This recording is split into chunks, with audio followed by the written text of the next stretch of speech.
Chapitre 8. Luther à la diète de Worms. En Allemagne, un nouvel empereur, Charles Quint, monta sur le trône.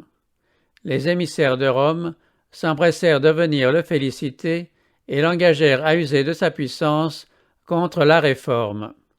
Le clergé ne demandait rien de moins qu'un édit impérial ordonnant la mort du réformateur.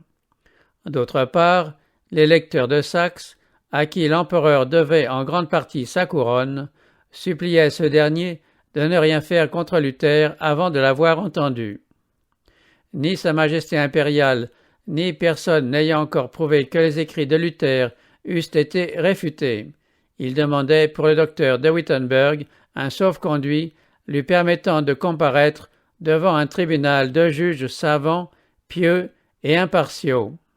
Sur ces entrefaites, l'attention de tous les partis se dirigea vers l'Assemblée des États germaniques réunie à Worms peu après l'accession au trône de Charles Quint.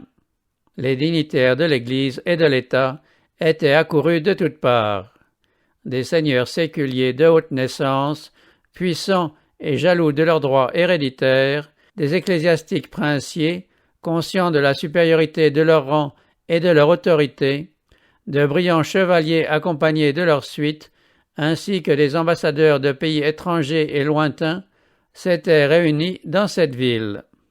Pour la première fois, les princes allemands allaient se rencontrer avec leur jeune monarque en assemblée délibérante. Des questions politiques et des intérêts importants devaient être pris en considération par cette diète. Néanmoins, le sujet qui retenait le plus l'attention de cette vaste assemblée, c'était la cause du réformateur saxon.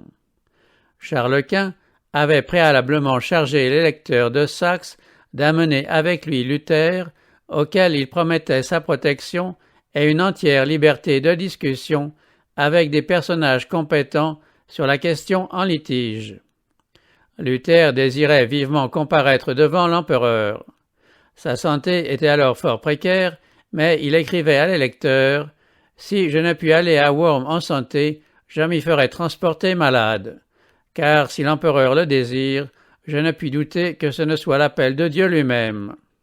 S'ils veulent employer contre moi la violence, comme cela est vraisemblable, car ce n'est pas pour s'instruire qu'ils me font comparaître, je remets la chose entre les mains du Seigneur. Celui qui protégea les 3 jeunes hommes dans la fournaise vit et règne encore. S'il ne veut pas me sauver, c'est peu de chose que ma vie. Empêchons seulement que l'Évangile ne soit exposé aux railleries des impies et répandons pour lui notre sang. Ce n'est pas à moi de décider si ce sera ma vie ou ma mort qui contribuera le plus au salut de tous. Attendez tout de moi, sauf la fuite et la rétractation. Fuir je ne puis, me rétracter moins encore. La nouvelle que Luther allait comparaître devant la diète provoqua à Worms une grande agitation. Aléandre, le légat papal spécialement chargé de cette affaire, prévoyant que les conséquences de cette comparution seraient désastreuses pour la papauté, en fut alarmé et irrité. Instruire une cause sur laquelle le pape avait déjà passé condamnation, c'était jeter le mépris sur l'autorité du souverain pontife. Il redoutait en outre que les arguments puissants et éloquents de Luther ne détournassent plusieurs princes des intérêts du pape. Il suppliait donc instamment l'empereur de ne pas le faire comparaître. La bulle d'excommunication contre Luther ayant paru vers ce temps-là, l'empereur résolut de déférer aux supplications du légat. Il écrivit à l'électeur que si Luther ne voulait pas se rétracter, il devait rester à Wittenberg. Non content de cette victoire, Aléandre manœuvra de toutes ses forces pour assurer la condamnation de Luther. Devant les prélats, les princes et les autres membres de l'Assemblée, avec une insistance digne d'une meilleure cause, il accusa Luther de sédition, d'impiété et de blasphème. Mais la véhémence et la passion que le légat manifestait révélaient trop clairement l'esprit dont il était animé. C'est la haine, c'est l'amour de la vengeance qui l'inspire, disait-on, plutôt que le zèle et la piété. Et la majorité de la diète était de plus en plus encline à envisager avec faveur la cause du réformateur. Redoublant de zèle, Aléandre insistait auprès de l'empereur pour qu'on exécutât les édits du pape. Or, sous les lois allemandes, cela n'était pas possible sans l'assentiment des princes. Vaincu enfin par l'importunité du légat, Charles Quint invita ce dernier à présenter son cas devant la Diète. Ce fut un grand jour pour le nonce. L'assemblée était auguste et la cause plus auguste encore. Aléandre devait plaider la cause de Rome, mère et maîtresse de toutes les églises, revendiquer la primauté de Saint-Pierre devant les princes de la chrétienté. Bien doué sous le rapport de l'éloquence, il sut s'élever à la hauteur des circonstances. La Providence voulut que Rome, avant d'être condamnée, eût l'occasion de faire valoir sa cause par le plus habile de ses orateurs et devant le plus puissant tribunal. Ce n'est pas sans quelque appréhension que les amis de la Réforme envisageaient l'effet du discours d'Aléandre. Les lecteurs de Saxe, qui n'étaient pas présents, avaient donné ordre à quelques-uns de ses conseillers d'aller l'entendre et de prendre des notes. Mettant à réquisition toute sa science et toute son éloquence, Aléandre accumula contre Luther accusation sur accusation. Il le traita d'ennemi public de l'Église et de l'État, des vivants et des morts, du clergé et des laïcs, des conciles et des particuliers. Il y a, dit-il, dans les erreurs de Luther, de quoi faire brûler 100 000 hérétiques. En concluant, il déversa tout son mépris sur les partisans de la foi réformée. Que sont tous ces luthériens? Un amas de grammairiens insolents, de prêtres corrompus, de moines déréglés, d'avocats ignorants, de nobles dégradés et de gens du commun égarés et pervertis? Combien le parti catholique n'est-il pas plus nombreux, plus habile, plus puissant? Un décret unanime de cette illustre assemblée éclairera les simples, avertira les imprudents, décidera les hésitants et affermira les faibles. Telles sont les armes employées en tout temps contre les représentants de la vérité. Ces mêmes arguments sont encore avancés contre ceux qui osent opposer aux erreurs populaires les enseignements clairs et simples de la parole de Dieu. Qui sont ces novateurs? S'écrient les partisans d'une religion populaire. Un petit nombre d'ignorants et de roturiers prétendant avoir la vérité et se donnant pour le peuple élu de Dieu? Combien supérieur en nombre et en influence est notre Église? Voyez de notre côté tous les hommes éminents par leur science et par leur piété. De tels arguments exercent leur influence sur le monde, mais ils ne sont pas plus concluants maintenant qu'au jour du réformateur. Le discours du légat fit une profonde impression sur l'Assemblée. Nul ne se trouva là pour opposer au champion du pape l'enseignement simple et clair de la parole de Dieu. Personne ne tenta de défendre le réformateur. L'opinion générale était disposée non seulement à le condamner, lui et ses doctrines, mais, si possible, à déraciner l'hérésie.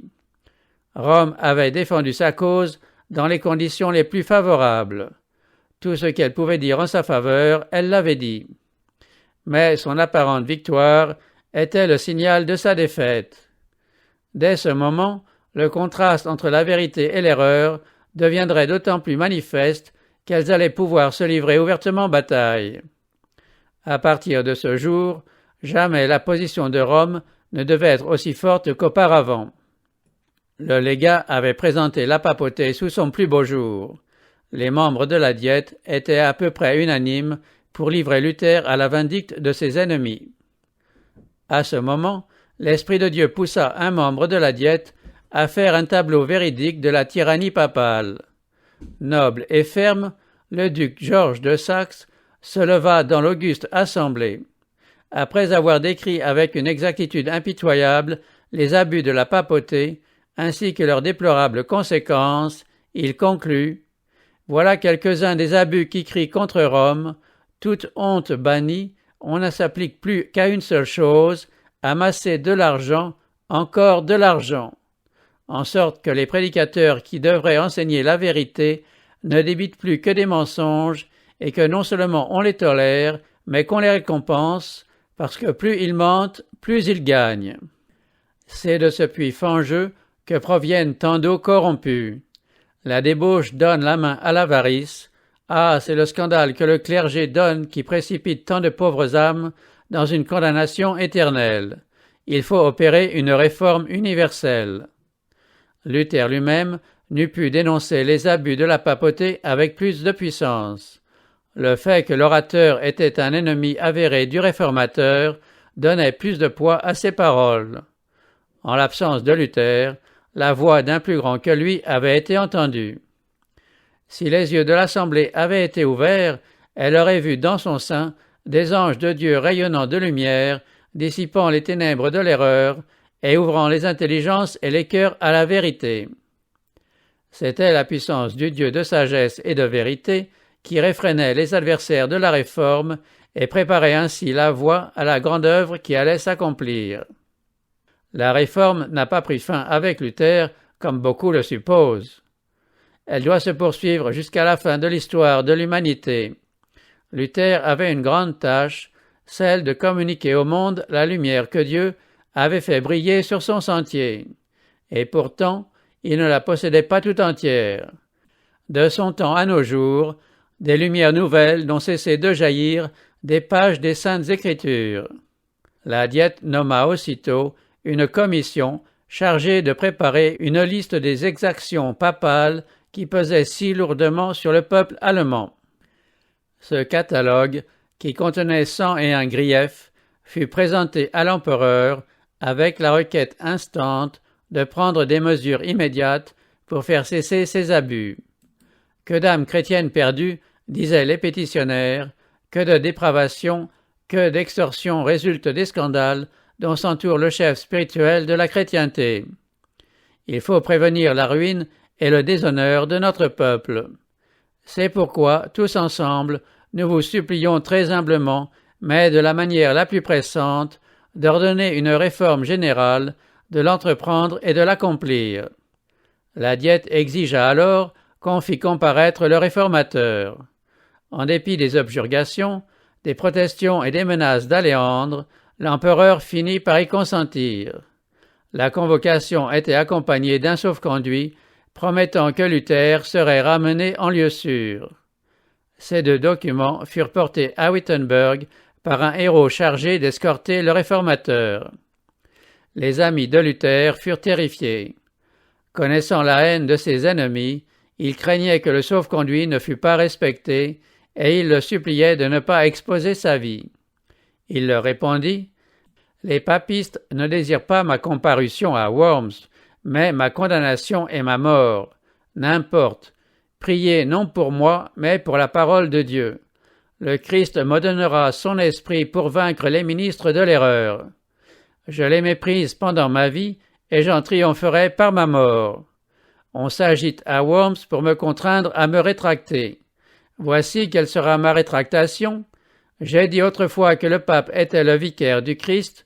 Maintenant, je dis qu'il est l'adversaire du Seigneur et l'apôtre du diable. » Luther n'allait pas être seul à faire ce périlleux voyage.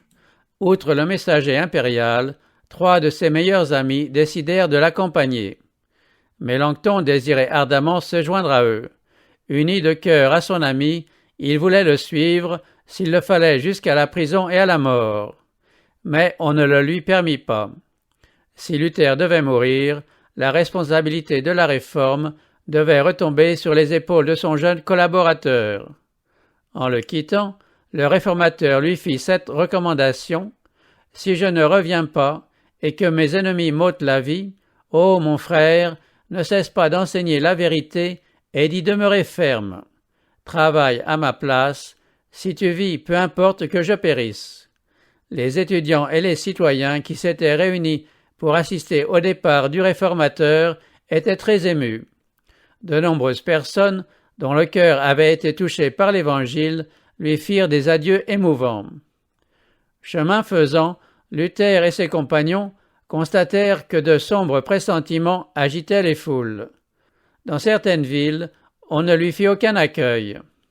Dans une auberge où l'on s'arrêta pour la nuit, un prêtre ami lui fit part de ses craintes en lui présentant le portrait de Savonarola, le réformateur italien martyr de sa foi.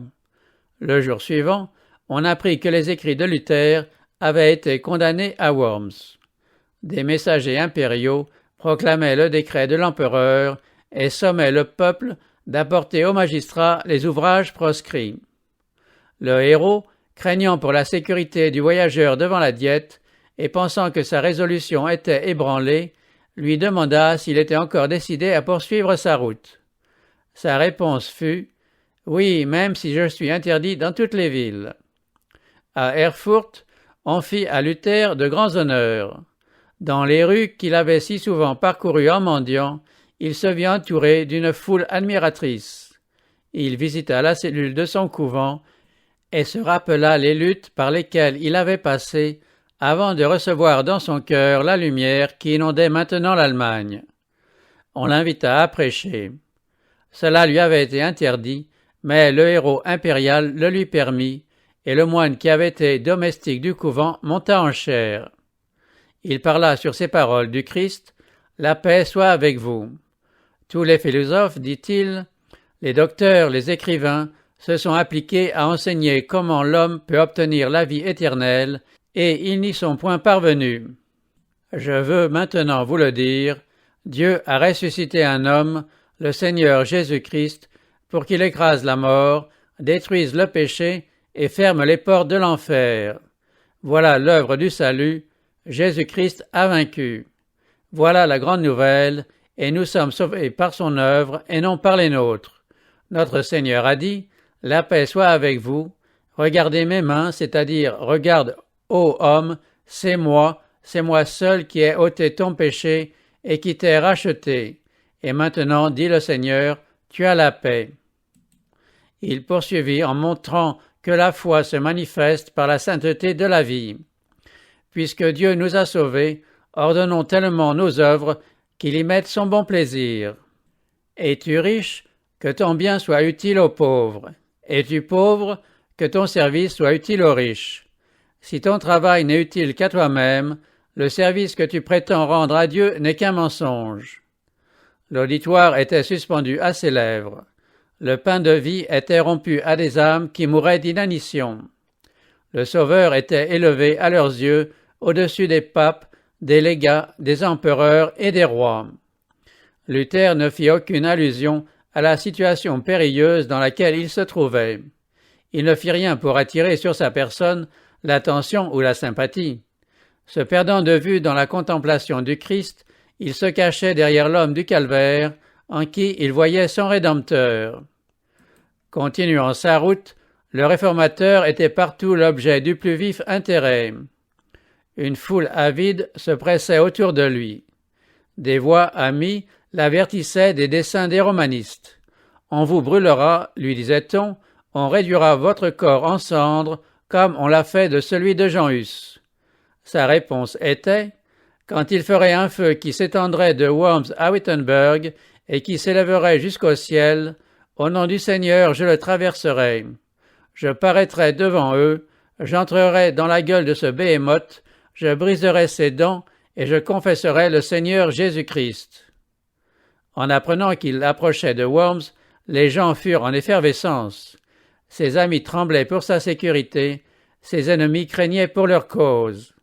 On s'efforça de le dissuader d'entrer dans la ville.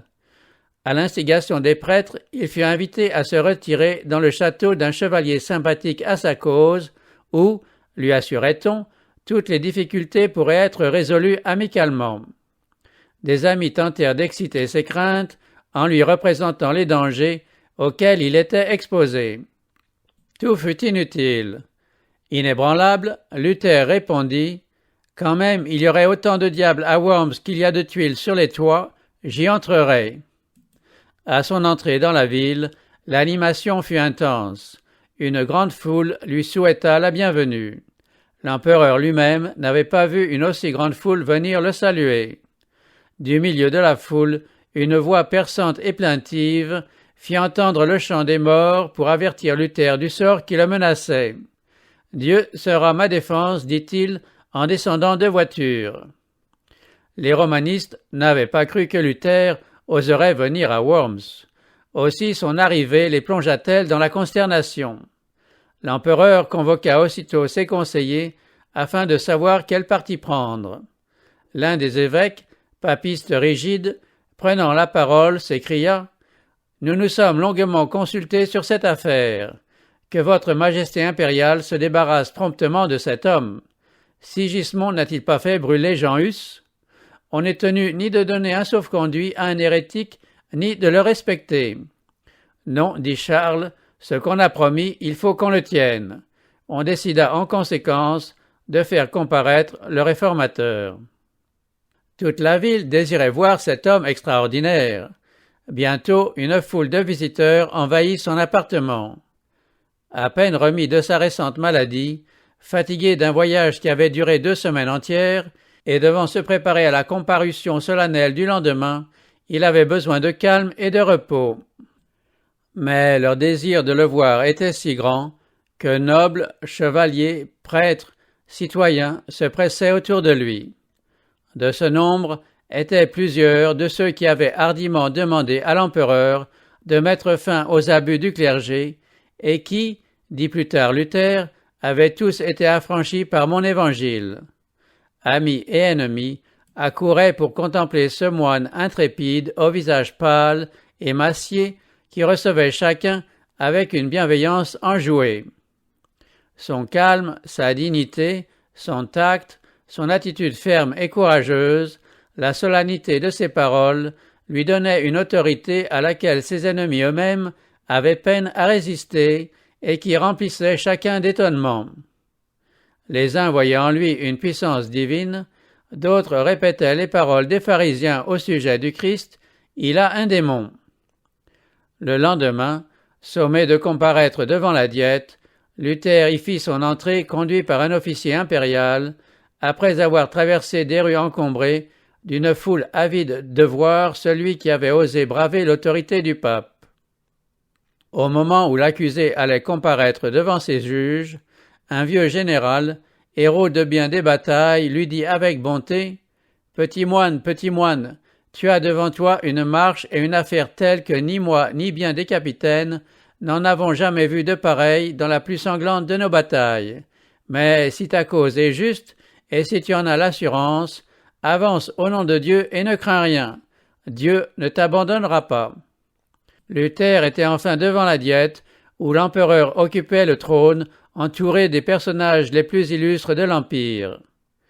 Jamais homme n'avait comparu devant plus imposante assemblée. Cette comparution était déjà une éclatante victoire remportée sur la papauté. Le pape avait condamné cet homme, et cet homme se trouvait devant un tribunal qui se plaçait ainsi au-dessus du pape. Le pape l'avait mis à l'interdit, retranché de toute société humaine, et il était convoqué en termes honorables et reçu devant la plus auguste assemblée de l'univers. Le pape avait ordonné que sa bouche fût à jamais muette, et il allait l'ouvrir devant des milliers d'auditeurs, assemblés des endroits les plus éloignés de toute la chrétienté. Une immense révolution s'était ainsi accomplie au moyen de Luther. Rome descendait déjà de son trône, et c'est la parole d'un moine qui l'en faisait descendre. En présence de cette assemblée de rois et de princes, le fils du mineur de Mansfeld se sentit ému et intimidé. Plusieurs princes, l'ayant remarqué, s'approchèrent de lui avec bienveillance. L'un d'eux lui dit « Ne craignez point ceux qui tuent le corps et qui ne peuvent tuer l'âme. » Un autre ajouta « Quand vous serez menés devant des gouverneurs et devant des rois, l'esprit de votre Père parlera par votre bouche. » Ainsi, à cette heure critique, les paroles du divin Maître venaient fortifier son serviteur par l'organe des puissants de ce monde. Luther fut placé en face du trône de l'empereur. Un profond silence se fit dans l'assemblée. Alors un officier impérial se leva et, désignant une collection des écrits de Luther, invita le réformateur à répondre à 2 questions. Premièrement, ses ouvrages étaient-ils bien de lui? Deuxièmement, était-il disposé à rétracter les opinions qu'il y avait avancées? Les titres des ouvrages ayant été lus, Luther, répondant à la première question, affirma en être l'auteur. Quant à la seconde question, dit-il, Attendu que c'est une question qui regarde la foi et le salut des âmes, et dans laquelle est impliquée la parole de Dieu, le plus grand et le plus précieux trésor qu'il y ait dans les cieux et sur la terre, j'agirais avec imprudence si je répondais sans réflexion. Je pourrais affirmer moins que la chose ne le demande, ou plus que la vérité ne l'exige, et me rendre ainsi coupable envers cette parole du Christ. Quiconque me reniera devant les hommes, je le renierai aussi devant mon Père qui est dans les cieux. C'est pourquoi je prie en toute soumission Sa Majesté impériale de me donner du temps afin de répondre sans porter atteinte à la parole de Dieu. Cette requête de Luther était sage. Il convainquait ainsi l'Assemblée qu'il n'agissait ni par aigreur ni par impulsion. Ce calme, cet empire sur soi-même, inattendu chez un homme qui s'était montré hardi et intransigeant, fortifièrent sa cause et lui permirent de répondre plus tard avec une prudence, une décision, une sagesse et une dignité qui surprirent et déconcertèrent ses adversaires. Sa réponse définitive fut renvoyée au jour suivant. Le réformateur, à la vue des forces liguées contre la vérité, sentit momentanément le cœur lui manquer. Sa foi fléchit, la crainte et le tremblement le saisirent, et il fut envahi par une terreur indéfinissable. Les dangers se multipliaient devant lui. Ses ennemis semblaient sur le point de triompher, et la puissance des ténèbres prête à l'engloutir. Les sombres nuages qui s'accumulaient autour de lui et semblaient vouloir le séparer de Dieu lui firent perdre l'assurance que le Dieu des armées serait avec lui. Dans sa détresse, courbé vers la terre, il fit entendre une de ces prières éperdues dont Dieu seul peut mesurer la valeur.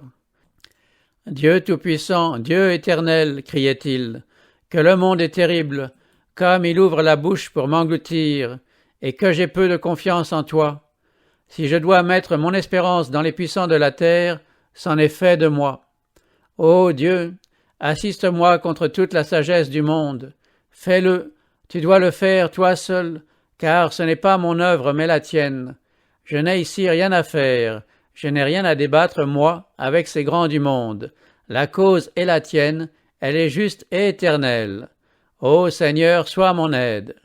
Dieu fidèle, Dieu immuable, je ne me repose sur aucun homme, tout ce qui est de l'homme chancelle et défaille. Tu m'as élu pour cette œuvre, je le sais. Eh bien, agis donc, ô Dieu, tiens-toi à côté de moi, pour le nom de Jésus-Christ, ton Fils bien-aimé, ma défense, mon bouclier et ma forteresse. Pour préserver le réformateur d'un sentiment de confiance en sa propre force et de témérité devant le danger, Dieu, dans sa sagesse, permettait qu'il eût l'intuition de son péril.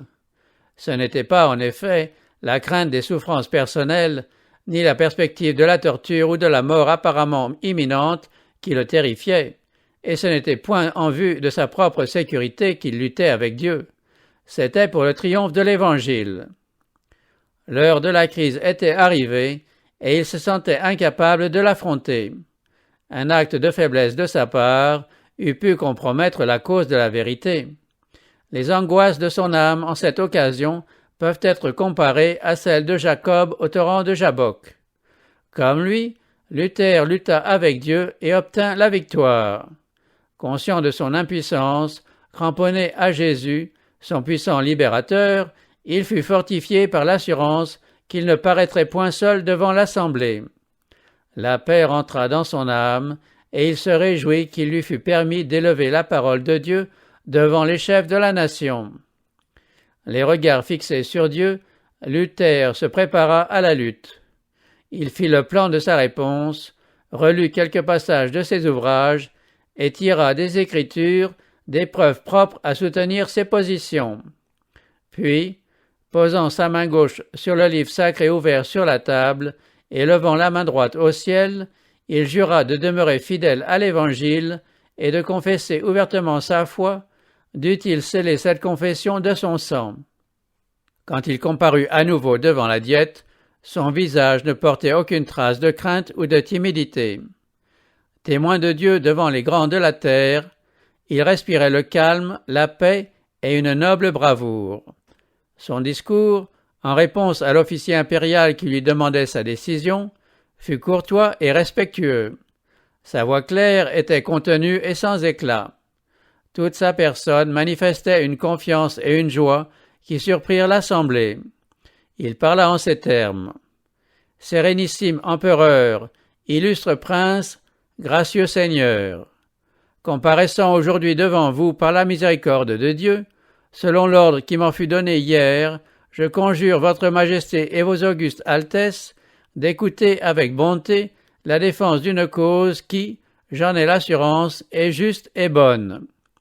Si par ignorance je manquais aux usages et aux bienséances des cours, je vous prie de me pardonner, car j'ai été élevé dans l'obscurité d'un cloître et non dans les palais des rois. » Entrant ensuite dans son sujet, Luther déclara que ses livres n'étaient pas tous de la même nature.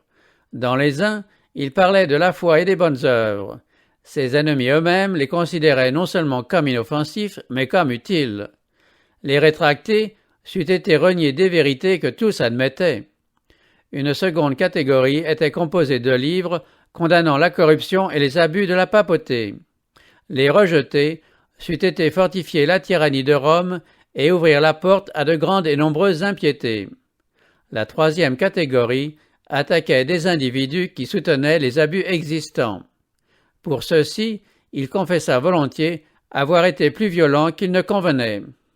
Mais, sans avoir la prétention d'être parfait, il ne pouvait pas non plus rétracter ses derniers ouvrages parce que, ce faisant, il encouragerait les ennemis de la vérité qui profiteraient de cette occasion pour écraser le peuple de Dieu avec plus de cruauté encore.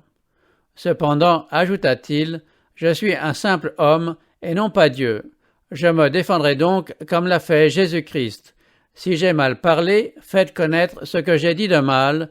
Je vous conjure donc, par les miséricordes de Dieu, sérénissime empereur, et vous, très illustre prince, et tout autre homme, qu'il soit de haut ou de bas étage, de me prouver par les écrits des prophètes et des apôtres que je me suis trompé.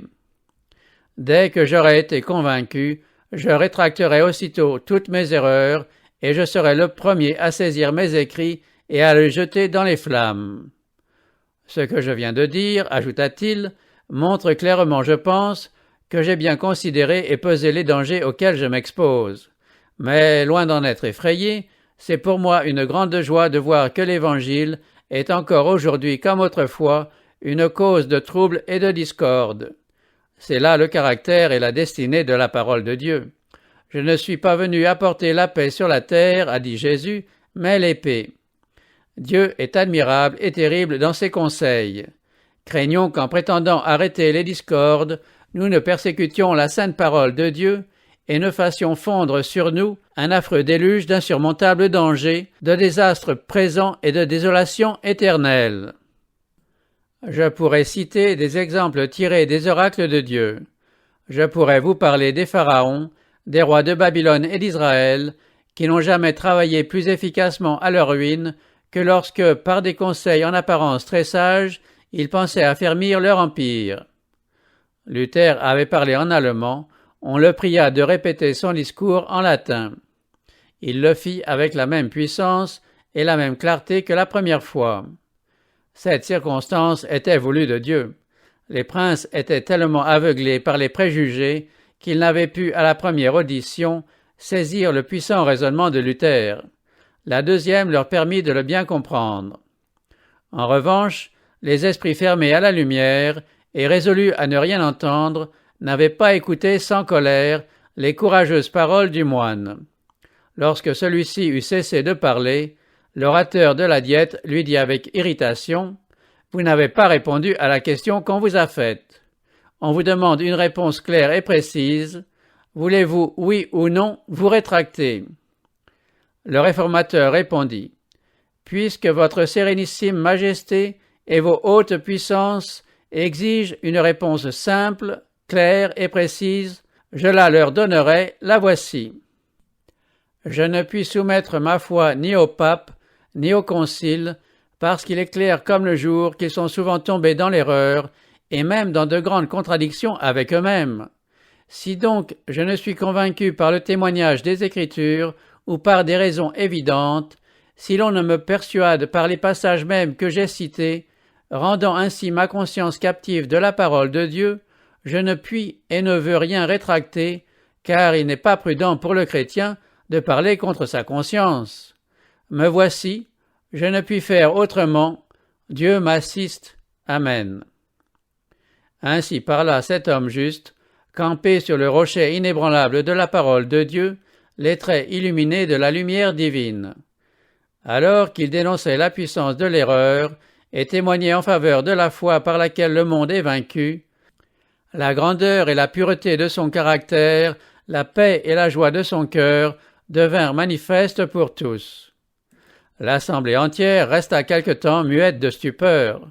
Lors de sa première comparution, Luther avait parlé d'une voix modérée et d'un ton respectueux et presque soumis. Les romanistes en avaient conclu que son courage commençait à fléchir. Ils avaient considéré sa demande d'un délai comme le prélude de sa rétractation.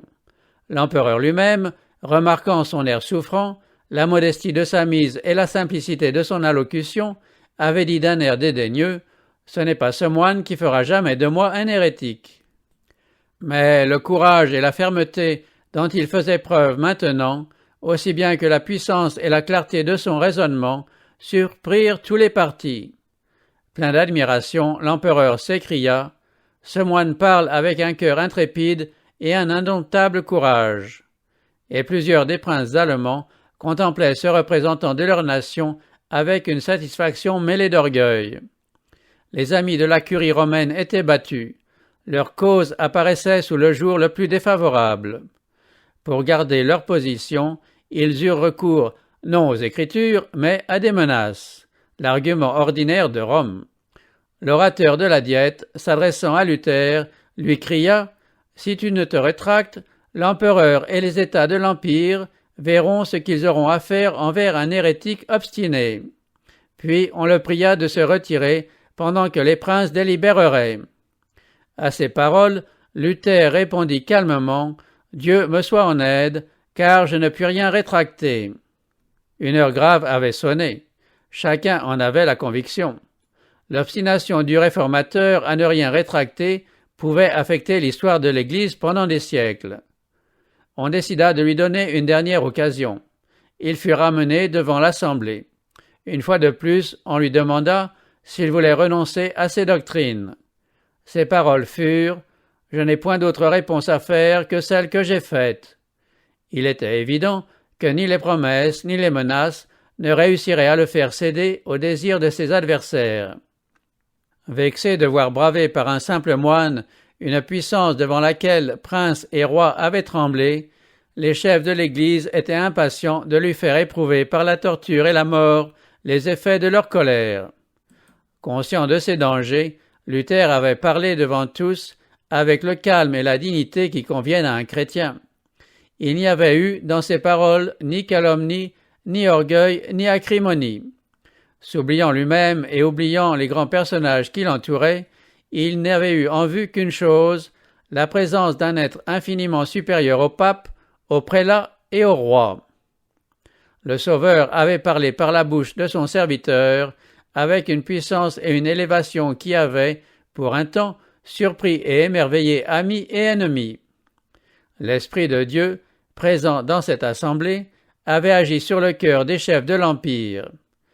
Plusieurs des princes reconnurent hardiment la justice de la cause de Luther. Un grand nombre d'entre eux furent convaincus de la vérité, mais pour beaucoup, les impressions reçues ne furent pas durables. D'autres n'exprimèrent pas immédiatement leur conviction, mais sondant plus tard les Écritures, devinrent de courageux soutiens de la Réforme.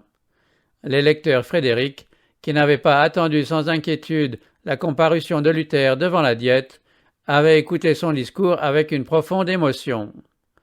Avec une joie mêlée d'orgueil, il avait contemplé le courage, la fermeté et la maîtrise du jeune docteur, et il avait pris la résolution de le défendre avec plus d'énergie. Comparant les partis en présence, il avait constaté que la sagesse des papes, des rois et des prélats avait été confondue par la puissance de la vérité. La papauté venait d'éprouver une défaite dont les conséquences allaient se faire sentir dans tous les pays et dans tous les siècles à venir. Voyant l'impression causée par la défense de Luther, le légat du pape craignit plus que jamais pour la puissance de son Église et se promit de tenter l'impossible pour faire disparaître le réformateur. Avec toute l'éloquence et l'habileté diplomatique dont il était si éminemment doué, il représenta au jeune empereur la folie qu'il y aurait à sacrifier la puissante amitié du pape à la cause d'un obscur religieux. Ces paroles ne restèrent pas sans effet. Le lendemain de la réponse de Luther, l'empereur fit présenter à la Diète un message annonçant sa détermination de soutenir et protéger la religion catholique comme l'avaient fait ses prédécesseurs. Étant donné que Luther avait refusé de renoncer à ses erreurs, il allait recourir aux mesures les plus rigoureuses contre lui et contre les hérésies qu'il enseignait. Un seul moine, disait-il, égaré par sa propre folie, s'élève contre la foi de la chrétienté. Je sacrifierai mes royaumes, ma puissance, mes amis, mes trésors, mon corps, mon sang, mon esprit et ma vie pour arrêter cette impiété. Je vais renvoyer l'Augustin Luther en lui défendant de causer le moindre tumulte parmi le peuple. Puis je procéderai contre lui et ses adhérents, hérétiques impénitents, par l'excommunication, par l'interdit et par tous les moyens propres à les détruire. Je demande aux membres de tous les États de se conduire comme de fidèles chrétiens. Mais comme le sauf-conduit de Luther devait être respecté, il fallait, avant de sévir contre lui donner le temps de rentrer chez lui sain et sauf. À ce sujet, deux opinions contradictoires se manifestèrent parmi les membres de la Diète. Les représentants du pape demandaient qu'on ne respectât pas le sauf-conduit. Selon eux, les cendres de Luther devaient être jetées dans le Rhin, comme l'avaient été celles de Huss un siècle plus tôt. Mais les princes allemands, bien que papistes et ennemis du réformateur, protestaient contre une telle violation de la parole donnée, qui eût été une tâche pour la nation entière. Rappelant les calamités qui avaient suivi l'exécution de Jean Hus, ils déclarèrent qu'ils n'osaient pas attirer sur l'Allemagne et sur son jeune empereur de semblables catastrophes. Charles Quint lui-même répondit à cette proposition. Si la bonne foi et la loyauté étaient bannies de tout l'univers, elles devraient trouver un refuge dans le cœur des princes. Alors les ennemis les plus acharnés du réformateur pressèrent le monarque d'agir avec lui comme l'avait fait Sigismond avec Jean Hus, le livrer aux compassions de l'Église. Charles, se rappelant Hus montrant ses chaînes au milieu du concile et accusant publiquement l'empereur d'avoir trahi la foi jurée, répliqua « Je ne tiens nullement à rougir en public comme Sigismond ». Charles Quint n'en avait pas moins délibérément rejeté les vérités dont Luther était le champion. « Je suis fermement résolu à suivre l'exemple de mes ancêtres », disait le monarque. Il avait décidé de ne pas quitter les sentiers de la coutume pour suivre les voies de la vérité et de la justice. Comme ses pairs, il voulait soutenir la papauté, sa cruauté et ses abus. Ayant pris cette position, il refusa d'accepter des lumières que ses pairs n'avaient pas reçues, ou de se soumettre à des devoirs qu'il n'avait point connus. Nombreux sont encore de nos jours ceux qui s'attachent aux coutumes et aux traditions de leurs pères. Quand le Seigneur leur envoie de nouvelles lumières, ils les refusent parce que leurs pères n'en ont pas joui, oubliant qu'ils ne vivent plus au temps de leurs pères et que leurs devoirs et leurs responsabilités ne sont pas les mêmes. Ce ne sont pas nos pères, mais les oracles de Dieu qui doivent déterminer notre devoir. Notre responsabilité est plus grande que celle de nos ancêtres, car nous devrons rendre compte à la fois de la lumière qui a brillé sur leur sentier et de celle que la parole de Dieu fait jaillir sur le nôtre. Parmi des Juifs incrédules, Jésus disait « Si je n'étais pas venu et que je ne leur eusse point parlé, ils n'auraient pas de péché. Mais maintenant, ils n'ont aucune excuse de leur péché. » Ces mêmes paroles étaient adressées par Luther à l'empereur et au prince d'Allemagne. Pendant qu'elles retentissaient, l'Esprit de Dieu plaidait pour la dernière fois avec plusieurs membres de l'Assemblée. Comme Pilate, qui, plusieurs siècles auparavant, avait permis à l'orgueil et à l'ambition de fermer son cœur aux paroles du Rédempteur du monde, comme Félix, qui, tremblant de peur, avait répondu au messager de la vérité « Pour le moment, retire-toi, quand j'en trouverai l'occasion, je te rappellerai », comme l'orgueilleux Agrippa qui avait dit « Tu vas bientôt me persuader de devenir chrétien », et s'était détourné pourtant du messager céleste, de même Charles Quint rejeta la lumière de la vérité pour suivre les conseils de la politique et du respect humain. La rumeur de ceux qui se tramaient contre Luther se répandait au dehors et mettait la ville en effervescence. Le réformateur s'était fait nombre d'amis qui connaissaient la cruauté de Rome envers ceux qui osaient dévoiler ses abus. Des centaines de nobles s'engageaient à le protéger. Plusieurs dénonçaient ouvertement le message royal comme une couardise devant le clergé. Sur les portes des maisons et dans les lieux publics s'affichaient des écriteaux pour et contre Luther. L'un portait simplement ces paroles du sage « Malheur à toi, pays dont le roi est un enfant ». L'enthousiasme populaire, soulevé dans toutes les parties de l'Allemagne en faveur de Luther, convainquit l'empereur et la Diète que toute injustice faite à ce moine courageux menacerait non seulement la paix, mais aussi la sécurité du trône. Frédéric de Saxe observait une sage réserve. Dissimulant avec soin ses vrais sentiments à l'égard du réformateur, il veillait sur lui avec une infatigable vigilance, surveillant tous ses mouvements aussi bien que ceux de ses ennemis. Mais de nombreux personnages ne cachaient pas leur sympathie pour Luther. Princes, comtes, barons et autres gens de distinction, tant laïcs qu'ecclésiastiques, lui rendaient visite. Spalatin écrivait que la petite chambre du réformateur ne pouvait contenir tous ceux qui désiraient le voir. On le considérait comme un être surhumain. Ceux mêmes qui ne croyaient pas à sa doctrine ne pouvaient s'empêcher d'admirer la noble droiture qui lui faisait braver la mort plutôt que de violer sa conscience. De sérieux efforts furent tentés en vue d'amener Luther à entrer en compromis avec Rome. Nobles et princes lui firent remarquer que s'il persistait à mettre son opinion au-dessus de celle de l'Église et des conciles, il ne tarderait pas à être banni de l'Empire et laissé sans défense. À quoi Luther répondit « L'évangile du Christ ne peut être prêché sans scandale. Comment donc cette crainte ou cette appréhension du danger me détacherait-elle du Seigneur et de cette parole divine qui est l'unique vérité? Non, plutôt donner mon corps, mon sang et ma vie. » On l'engagea derechef à se soumettre au jugement de l'empereur, faisant valoir que, s'il l'acceptait, il n'aurait rien à craindre. « Je consens de grand cœur, dit-il, que l'empereur, les princes et le plus chétif des chrétiens examinent et jugent mes écrits, mais à une condition, c'est qu'ils prennent la parole de Dieu pour règle. Les hommes n'ont pas autre chose à faire qu'à lui obéir. Ma conscience est sa prisonnière, et je dois lui être soumis. » À un autre appel, il répondait « Je consens à renoncer au sauf-conduit. Je remets entre les mains de l'empereur ma personne et ma vie, mais la parole de Dieu, jamais. » Il voulait bien se soumettre à la décision d'un concile général, mais à la condition que ce concile jugeât selon la parole de Dieu. Pour ce qui touche à la parole de Dieu et à la foi, ajoutait-il, tout chrétien est aussi bon juge que le pape, ce dernier fut-il même appuyé par 1 million de conciles. Amis et ennemis finirent par se convaincre de l'inutilité de tout nouvel effort de réconciliation. Si le réformateur avait fléchi sur un seul point, Satan et ses armées eussent remporté la victoire. Mais son inébranlable fermeté fut le gage de l'émancipation de l'Église et l'aube d'une ère nouvelle.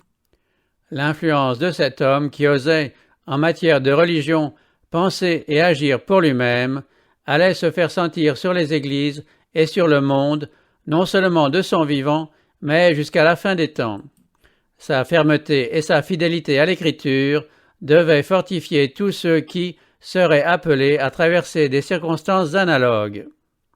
La puissance et la majesté de Dieu avaient été exaltées au-dessus des conseils de l'homme et du pouvoir de Satan. L'empereur ordonna bientôt à Luther de rentrer chez lui. Le réformateur savait que sa condamnation suivrait de près cette injonction. En dépit des sombres nuages qui planaient sur son sentier, il quitta Worms, le cœur débordant de joie et de louange. Le diable lui-même, disait-il, gardait la citadelle du pape, mais le Christ y a fait une large brèche, et Satan a dû confesser que le Seigneur est plus puissant que lui. Après son départ, afin que sa fermeté ne fût pas prise pour un fol entêtement, Luther écrivit à l'empereur « Dieu, qui est le scrutateur des cœurs, m'est témoin que je suis prêt à obéir avec empressement à votre majesté, soit dans la gloire, soit dans l'opprobre, soit par la vie, soit par la mort, et en n'acceptant absolument rien que la parole de Dieu par laquelle l'homme a la vie. Dans les affaires de la vie présente, ma fidélité vous est assurée, car ici, perdre ou gagner sont choses indifférentes au salut. Mais quand il s'agit des biens éternels, Dieu ne veut pas que l'homme se soumette à l'homme. La soumission dans le monde spirituel est un véritable culte qui ne doit être rendu qu'au Créateur. Sur le chemin du retour, Luther fut accueilli de façon plus flatteuse encore qu'à son arrivée à Worms. Des princes de l'Église recevaient le moine excommunié. Des magistrats honoraient l'homme dénoncé par l'empereur. On le pressa de prêcher et, en dépit de la défense impériale, il monta de nouveau en chaire. « Je ne me suis jamais engagé, dit-il, et je ne m'engagerai jamais à enchaîner la parole de Dieu. » Peu de temps après son départ de Worms, les dignitaires de l'Église obtinrent contre lui un édit de l'empereur. Cet édit traitait Luther de Satan en personne sous forme humaine et revêtu d'un habit de moine. Dès que le sauf-conduit serait périmé, des mesures devaient être prises en vue d'enrayer son œuvre. Défense était faite à toute personne de lui offrir l'hospitalité, de lui donner à manger ou à boire, de lui prêter assistance en public ou en privé. Où qu'il se trouvât, il fallait se saisir de lui et le livrer entre les mains des autorités, arrêter ses partisans et confisquer leurs biens. De plus, les écrits luthériens devaient être détruits. Enfin, quiconque ne se conformerait pas à ce décret était inclus dans sa condamnation. Les lecteurs de Saxe et tous les princes, qui étaient les plus courageux amis du réformateur, ayant quitté Worms peu après le départ de ce dernier, le décret fut sanctionné par la Diète. Les romanistes exultaient, ils croyaient le sort de la réforme définitivement scellé. Mais Dieu avait préparé une voie de salut à son serviteur en vue de cette heure de péril. Un œil vigilant avait suivi les mouvements de Luther, et un cœur noble et généreux avait résolu de le sauver. Il était évident que ce qu'il fallait à Rome, ce n'était rien de moins que sa vie. Le seul moyen de l'arracher à la gueule du lion était de le cacher. Ce moyen, Dieu l'inspira à Frédéric de Saxe. Avec le concours d'amis sûrs, son plan fut exécuté, et le réformateur disparut pour ses amis comme pour ses ennemis. Pendant qu'il s'acheminait dans la direction de Wittenberg, il se vit soudain arrêté, arraché à son escorte et conduit après une fougueuse chevauchée à travers la forêt dans le château de la Wartburg, forteresse isolée dressée au sommet d'une colline. La capture et la retraite de Luther furent enveloppées d'un tel mystère que Frédéric lui-même n'en connut le lieu que longtemps après. Cette ignorance avait un objet. Tant que les lecteurs ne connaissaient pas la cachette de Luther, ils ne pouvaient pas la révéler. Il savait le réformateur en sûreté, et cela lui suffisait. Le printemps, l'été et l'automne passèrent. L'hiver arriva, et Luther était toujours prisonnier. Aléandre et les siens exultaient, assurés que la lumière était sur le point de s'éteindre. Cependant, le réformateur alimentait sa lampe aux sources de la vérité et se préparait à la faire briller d'un plus vif éclat. Dans la sécurité amicale de la Wartburg, Luther fut d'abord heureux de se retrouver hors de la confusion de la bataille. Mais il ne put supporter longtemps le calme et la détente. Accoutumé à une vie d'activité et aux rudes combats, il supportait peu l'inaction. Pendant ces jours de solitude, la condition de l'Église le préoccupait, et dans son angoisse, il s'écriait « Hélas, il n'est personne, dans ce dernier jour de la colère de Dieu, qui se tienne comme un mur devant le Seigneur pour sauver Israël. » Puis, pensant à lui-même, il craignait d'être accusé de lâcheté pour s'être retiré de la mêlée, et il se reprochait ses aises et son indolence. Et pourtant, il accomplissait chaque jour une somme de travail extraordinaire. Sa plume ne restait pas inactive, et ses ennemis, qui se flattaient de l'avoir réduit au silence, ne tardèrent pas à être étonnés et confondus des preuves de son activité. Une quantité de tracts, écrits par le solitaire, se répandait dans toute l'Allemagne. Il rendit aussi à ses concitoyens un service inappréciable en traduisant le Nouveau Testament dans la langue du peuple. Du haut de son rocher de Patmos, il continua pendant près d'une année de proclamer l'Évangile et de dénoncer les erreurs de son temps. Si Dieu avait retiré son serviteur de la vie publique, ce n'était pas seulement pour l'arracher à la fureur de ses adversaires et lui assurer un temps de tranquillité pour ses importants travaux. C'était en vue de résultats plus précieux encore. Dans la solitude et l'obscurité de cette retraite, éloigné des appuis humains et des louanges du monde, Luther fut mis à l'abri de la suffisance et de l'orgueil qui accompagnent souvent le succès. Cette souffrance et cette humiliation le préparaient à fouler d'un pas plus sûr les hauteurs vertigineuses où, si soudainement, il avait été transporté. Tout en se réjouissant de la liberté que la vérité leur apporte, les hommes courent le danger d'exalter les serviteurs employés par Dieu pour rompre les chaînes de l'erreur et de la superstition. Satan s'efforce de détacher les hommes du Créateur pour diriger leurs pensées et leurs affections sur la créature. En les poussant à honorer l'instrument, il leur fait oublier la main qui les dirige, et alors, trop souvent, les conducteurs religieux, ainsi flattés et honorés, oublient leur dépendance de Dieu et en viennent à se confier en eux-mêmes. Ils cherchent à dominer les esprits et les consciences de gens sans cesse enclins à leur demander conseil plutôt qu'à la parole de Dieu. L'œuvre de réformation est souvent enrayée par ce fâcheux travers. Dieu voulait en préserver la réforme afin que ce mouvement portât non le sceau de l'homme mais le sien. Les yeux du monde s'étaient tournés vers Luther. Il disparut afin d'obliger les regards à se reporter de l'interprète de la vérité